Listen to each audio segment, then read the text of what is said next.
우리에게 허락하신 말씀의 제목은 한 아기를 영접하라 라는 제목으로 은혜를 나누겠습니다. 존 포엘이 쓴 내 영혼을 울린 이야기라는 책에 나오는 이야기가 있습니다. 어느 부자가 유명한 화가들의 그림을 많이 수집했습니다. 이 부자는 아들과 함께 그림 감상하는 것을 참 좋아했습니다. 그런데 아들이 월남전에 참전했다가 전사하고 말았습니다. 아버지는 너무너무 슬펐습니다. 몇 달이 지나 한 청년이 이 아버지를 찾아왔습니다. 한 점의 그림을 내놓았는데 죽은 아들의 초상화였습니다. 그리고 청년이 이렇게 말합니다. 당신의 아들은 우리를 살리기 위하여 스스로 폭탄 위에 몸을 던져 죽었습니다. 우리는 아들 덕분에 살았습니다. 나는 화가입니다. 당신의 아들을 기리며 초상화를 그렸습니다. 받아주십시오. 이 아버지가 아들의 초상화를 찬찬히 쳐다봅니다. 그림을 보니 예술적 가치는 없었으나 아들의 특징을 잘 표현한 그런 그림이었습니다.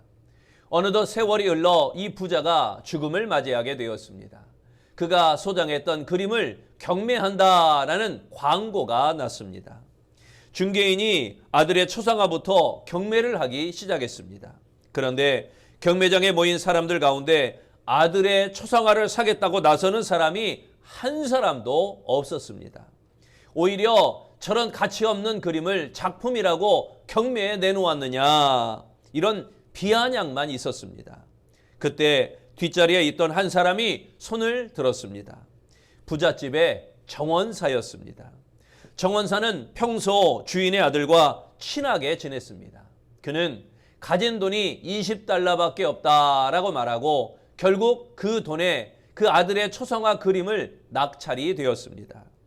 그 중개인은 뜻밖의 경매는 이것으로 끝났습니다. 이렇게 말하는 것입니다. 전혀 의외의 일이 벌어지자 경매에 참여한 사람들이 항의하기 시작했습니다. 그러냐 경매 중개인이 이렇게 말합니다. 그림의 주인이 남긴 유언이 있었습니다. 아들의 초상화를 가지는 사람에게 모든 그림을 다 가지게 하라라는 것입니다. 모든 그림은 저 사람의 것입니다. 부자는 아들이 귀하기에 아들을 알아주는 사람, 자신의 아들을 알아주는 사람에게 모든 그림을 주겠다고 유언하였던 것입니다. 하나님은 오늘 우리에게 이렇게 외치십니다.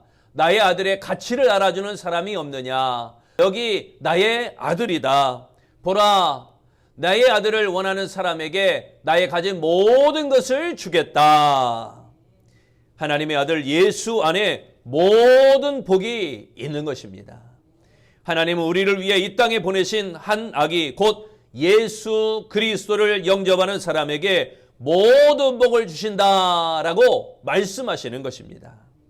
이사야서 9장은 이사야를 통하여 한 아기이신 메시아의 탄생과 통치를 예언하고 있습니다. 하나님은 이스라엘 백성들의 연약함과 그들의 실패에도 불구하고 메시아이신 예수 탄생을 통하여 구원을 이루시겠다라고 약속하셨습니다. 6절에 말씀합니다. 이는 한 아기가 우리에게 낳고 한 아들을 우리에게 주신 바 되었는데, 여기에 이른 한 아기가 우리에게 낳고, 이 말씀은 메시아의 탄생을 가리키는 예언의 말씀입니다. 하나님은 인간의 고통과 인간의 문제를 해결하기 위하여 한 아기를 보내셨습니다. 하지만 이스라엘 백성은 이 아기에게 도무지 관심이 없었습니다. 반면 하나님의 관점은 전혀 달랐습니다. 이사야 선지자는 이스라엘이 힘이 부족하여 고통당하는 것이 아니라 하나님과의 약속을 어기고 죄를 지었기에 이 고통이 임한다라고 선언하고 있는 것입니다. 고통의 원인은 죄입니다. 그 무엇도 고통의 해결책이 될 수가 없는 것입니다. 오직 하나님이 보내신 한 아기가 해결책이라는 것입니다. 이 방법 외에는 해결될 방법이 없습니다. 죄의 고통에서 해결해주는 오직 한 가지 방법, 한 아기입니다. 그래서 한 아기이신 이 메시아이신 예수 그리스도를 가리키는 이 말씀, 오직 예수 그리스도만이 죄와 사망으로 끊어진 이 땅에 구원과 생명을 주시며 이 문제를 해결하여 주시는 줄로 믿습니다. 그렇다면 하나님께서 보내신 한 아기를 영접하면 어떻게 되어지는가? 첫째, 흑암이 없어집니다. 누가 예수를 종교로 하는가라고 하는 책의 저자 조시, 그는 84개국 700여 개의 대학에서 1000만 명이 넘는 청년들에게 복음을 전하는 전도자였습니다. 그러나 조시는 원래 회의론자였습니다. 그는 그리스도인이 된다는 것은 행복과 자유를 포기하는 것으로 그렇게 생각했던 사람입니다. 예수 믿는 것은 자신의 즐거운 시간을 망쳐버리는 지름길이라고 생각했었습니다. 그리스도인이 되면 자존심이 무너지는 것으로 생각했던 사람입니다. 그러나 이 조시는 신실한 그리스도인의 모임에 참여했다가 예수를 구주로 고백하게 되었습니다. 주님을 구세주로 마음에 모셔드리게 되었던 것입니다. 그의 인생은 변화되었고 마음에 있던 모든 어두움들은 사라지게 되었습니다. 어릴 때 자신을 학교의 성적으로 괴롭혔던 사람을 용서했습니다.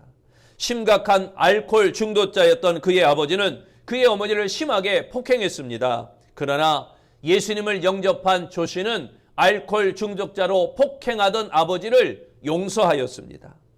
교통사고로 입원해 있던 아버지는 그를 찾아온 아들에게 이렇게 물었습니다. 조시, 나 같은 아버지도 용서할 수 있겠느냐? 아버지, 얼마 전만 하더라도 아버지를 미워했어요. 그런데 예수를 영접한 후 저의 삶이 변했어요. 아버지의 지금 있는 모습 그대로를 사랑합니다. 그 후 아버지도 예수님을 영접하고 알코올 중독의 술을 끊고 새 사람이 되었다는 것입니다. 기적이 일어났습니다. 여러분, 이렇게 예수님을 모시면 흑암이 없어지는 것입니다. 그리고 생명이 살아나는 것입니다. 1절에 말씀합니다. 전에 고통받던 자들에게는 흑암이 없으리로다.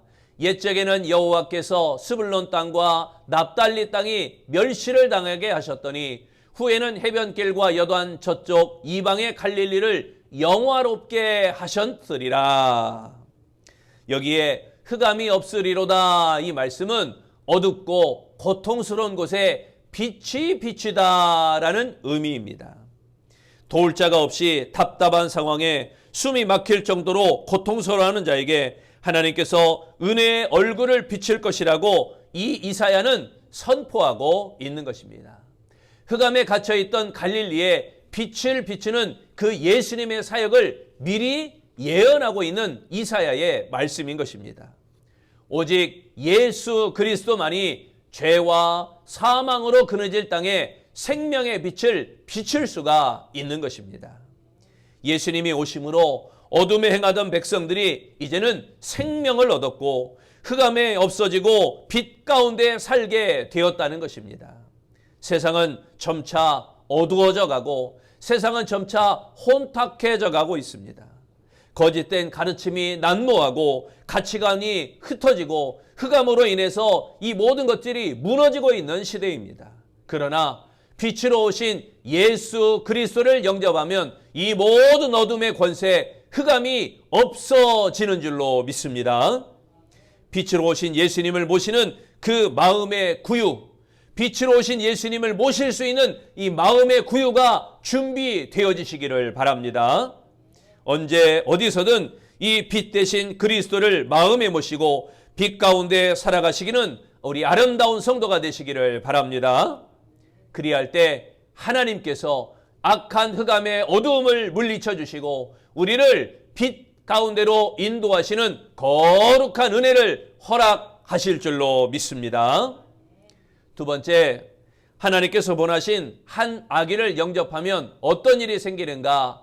즐거움을 더하게 됩니다. 1958년 한국 대학생 선교회라고 하는 CCC라고 하죠. 이 CCC를 창립하여 이끄시다가 2009년 천국에 입성하신 김준곤 목사님의 이야기입니다. 김준곤 목사님은 어머니와 사랑하는 다른 세 분의 형들이 차례로 급사하는 것을 목격하게 되었습니다. 6.25 당시 아버지와 친척들이 눈앞에서 공산당에게 학살당하는 것을 목격하기도 했습니다. 어린 시절 사랑하던 동생이 불놀이 하다가 그만 불에 타서 죽던 날 밤 죽어가는 동생이 당하는 고통과 숨막히는 슬픔을 그 자리에서 경험하기도 했습니다. 또 다른 동생 하나는 집 근처 벌목 현장에서 큰 나무가 쓰러지면서 이 나무에 치여 죽는 것을 보기도 했습니다. 고등학교 교감으로 봉직하던 착한 동생이 10살에서부터 16살까지 무려 딸 4명을 남겨놓고 간암으로 죽는 고통을 보기도 했습니다.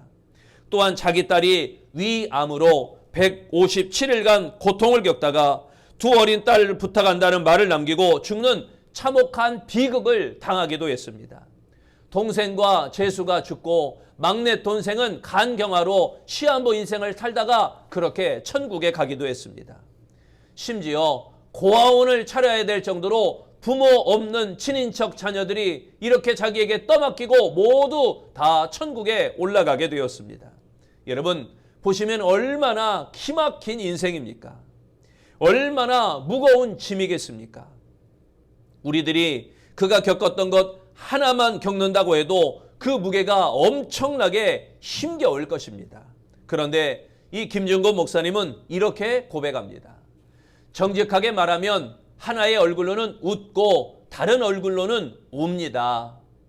내 영은 주님을 찬양하고 즐거워하며 깊은 곳에서 샘물같이 환희가 솟습니다. 그러나 다른 마음의 하늘에서는 비가 끊임없이 내리고 있습니다. 하루하루를 사는 것도 아닙니다. 한 발짝 한 호흡 주님을 사랑하며 날마다 영원한 첫사랑으로 삽시다. 주님을 호흡하며 삽시다. 내게 깊은 즐거움이 있습니다. 주님을 호흡하며 삽시다. 그것은 내게서 나오는 것이 아니라 하나님께서 주시는 것입니다. 이것이 예수님을 구주로 모시고 사는 사람의 아름다운 모습 아니겠습니까? 예수님을 구주로 모시면 고통과 환난과 슬픔과 근심 가운데도 즐거워할 수 있는 것입니다. 아무리 슬픈 상처가 있어도 예수님께 나오기만 하면 싸매주시고 즐거움을 더하여 주시는 그 은혜를 경험하게 되어질 것입니다. 본문 3절에 말씀합니다. 주께서 이 나라를 장성하게 하시며 그 즐거움을 더하게 하셨으므로 추수하는 즐거움과 탈취물을 나눌 때의 즐거움같이 그들이 주 앞에서 즐거워하오니. 여기에 즐거움을 더하게 하셨으므로 이 말씀은 하나님이 임재를 통해 즐거움을 부어주시다라는 의미입니다. 즐거움의 근원은 하나님이십니다. 인간 스스로는 온전한 즐거움을 만들어낼 수 없고 그 즐거움을 소유할 수도 없습니다. 이사야는 즐거움을 더해 주시는 메시아가 오심을 예언하고 있는 것입니다. 고통과 슬픔의 삶을 살아가고 계십니까? 한 아기이신 예수 그리스도를 영접하시기를 바랍니다. 농사를 지어 열매를 많이 거둔 많은 수확물 열매를 거둔 농부는 즐거운 마음으로 풍악을 울리게 됩니다. 전쟁에서 승리한 군사도 적에게 탈취한 전리품을 거두면서 즐거운 마음으로 이걸 나누기도 하는 겁니다. 예수 그리스도 안에 이와 같은 즐거움이 있다는 것입니다. 마음에 즐거움이 없다면 오늘 이 한 아기이신 예수 그리스도를 깊이 만나셔야 합니다. 그리하면 하나님께서 임마누엘을 통한 즐거움을 주시며 그 즐거움을 빼앗을 자가 없도록 선하게 인도하실 줄로 믿습니다. 세 번째, 하나님께서 보내신 한 아기를 영접하면 평강이 임하는 것입니다. 인도네시아의 식인 부족이었던 이리안 자야 부족을 전도한 돈 리처드 선교사의 이야기입니다. 이리안 자야 부족들은 서로 싸우기가 일쑤였습니다. 그러다가 화해를 청할 때 갓난아이, 태어난 지 얼마 되지 않은 아이를 상대에게 제물로 주는 관습이 있었습니다. 그 부족들은 상대에게 제물로 주는 이 아기를 평화의 아기라고 불렀습니다. 리처드슨 선교사가 섬에 도착한 지 2년째쯤 되던 해에 부족 간에 큰 전쟁이 있었습니다. 같은 부족끼리 큰 싸움이 있어서요. 이 리처드슨 선교사가 부족들에게 이러한 진리를 선포하게 되었습니다. 이전에 하나님과 인간들에게 커다란 전쟁이 있었고 많은 인간이 죽었습니다. 어느 날 하나님께서 전쟁을 더 이상 하지 않기를 원하셨습니다. 그래서 하나님은 인간들에게 종전의 상징으로, 전쟁의 마지막 끝의 상징으로 자신의 하나밖에 없는 아들을 내어 주셨습니다. 이 아들이 예수입니다. 인간들의 평화의 아기는 시간이 지나면 늙어 죽습니다. 그리고 이 전쟁이 다시 일어날 수 있지만 예수님은 영원히 죽지 않는 평화의 아기입니다. 이 예수님을 받아들이기만 하면 하나님과 화해하고 전쟁을 그치게 됩니다. 놀랍게 부족 간의 전쟁은 종식이 되었고 부족 전체가 하나님께 돌아오게 되었다는 것입니다. 피비린내 내에 진동하던 그 정글에 교회가 세워졌습니다. 칼과 창은 호미와 농기구로 바뀌게 되었습니다. 이 정글에 복음화를 통하여 하나님의 평강이 임하게 되었던 것입니다. 본문 7절에 또 이렇게 말씀합니다. 그 정사와 평강의 더함이 무궁하며 또 다윗의 왕자와 그의 나라에 군림하여 그 나라를 굳세게 세우고 지금 이후로 영원히 정의와 공의로 그것을 보존하실 것이라. 만군의 여호와의 열심히 이를 이루시리라. 여기에 평강의 더함이라는 말씀은 전쟁이 없고 모든 것이 충족된 상태를 의미하는 것입니다. 이사야는 메시아 예수께서 하나님과 원수되었던 인간을 화목하게 하시는 왕으로 오신다라고 예언하였습니다. 예수님께서 평강을 주셔서 싸움이나 반목이 없어지며 모든 것이 충족되어 완벽한 상태에 이른다라고 말씀하는 것입니다. 예수님은 단지 육신의 평강을 주시기 위하여 이 땅에 오지 않았습니다. 궁극적으로 예수님은 심령의 평강을 주시기 위하여 이 땅에 오신 것입니다. 죄에 매여 있던 인간들을 죄악의 권세에서 해방시켜 평강을 누리게 하셨던 것입니다. 죽음 이후에 심판을 두려워하는 상태에서 그 모든 죽음의 상태에서 벗어나 상급을 바라보게 함으로 우리에게 평안의 은혜를 주신 것입니다. 평강을 더하시는 그 예수님의 탄생을 기쁨으로 맞이하는 우리 복 있는 성탄절을 예비하는 아름다운 성도들이 되시기를 바랍니다. 여러분, 벌새라는 거 아시죠? 벌새는 캘리포니아 사막 지역에 있는 새인데 얼마나 새가 작으면 엄지 손가락 한마디만 합니다. 그래서 너무너무 작기 때문에 벌새라고 합니다. 제가 사진은 크게 확대시켜 놨지만 실제 크기는 엄지 손가락 하나만 해요. 굉장히 작죠. 그리고 옆에 여러분 잘 아시는 독수리 있죠. 독수리는 우리보다 더 등치가 큽니다. 날개를 펴면 사람 이상으로 굉장히 등치가 커요. 이 벌새와 독수리가 캘리포니아 사막을 날고 있었습니다. 독수리가 보는 것은 뭐예요? 썩은 고기입니다. 독수리가 찾는 것이기 때문입니다. 독수리는 썩은 음식을 먹고 자랍니다. 그러나 벌새는 냄새나는 죽은 고기는 절대 쳐다보지 않고 가까이 가지도 않습니다. 대신 벌새는 사막에 향기로운 꽃을 찾아다닙니다. 독수리는 과거에 있던 곳으로 살아가는 새입니다. 죽은 것, 지나간 것, 그것으로 자신을 채우는 새가 바로 독수리입니다. 그러나 벌새는 지금 있는 것으로 살아갑니다.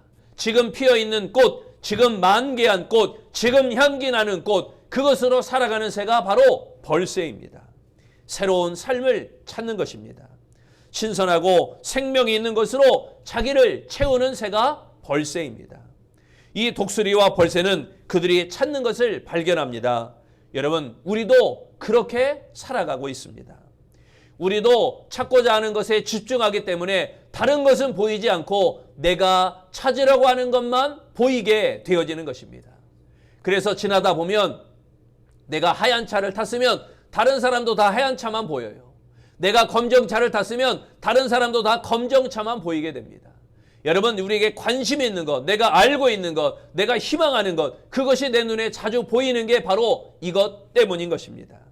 그래서 내가 찾으려는 것만 찾게 됩니다. 그래서 내가 보려고 하는 것만 보게 됩니다. 사마귀를 같이 날아도 어떤 태도를 가지나에 따라서 전혀 다른 것을 만나는 것입니다. 여러분, 문제보다 태도가 더 중요하다는 사실입니다.